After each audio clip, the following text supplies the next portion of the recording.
Welcome to 98th percentile.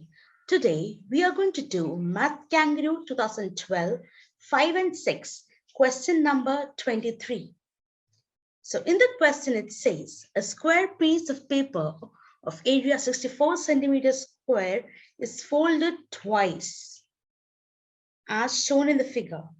What is the area of the two gray sections? So we have to find out the area of two gray sections here. So once it is folded here and the other is folded like this. So A 10 centimeters square, B 14 centimeters square, C 15 centimeters square, D 16 centimeters square, or E 24 centimeters square. Let's see how to proceed. So area of the square is given to be 64 square centimeter.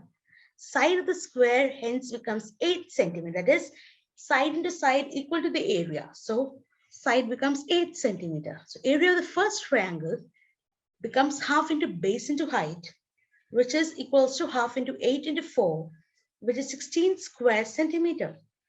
Of the second triangle, it would be half into 8 into 8, that is equals to 32 square centimeter. Now, area of the gray area would be 64 minus these both. 64 minus 16 minus 32, which would be 16 square centimeter, which is our option D. I hope you understood this question. Thank you.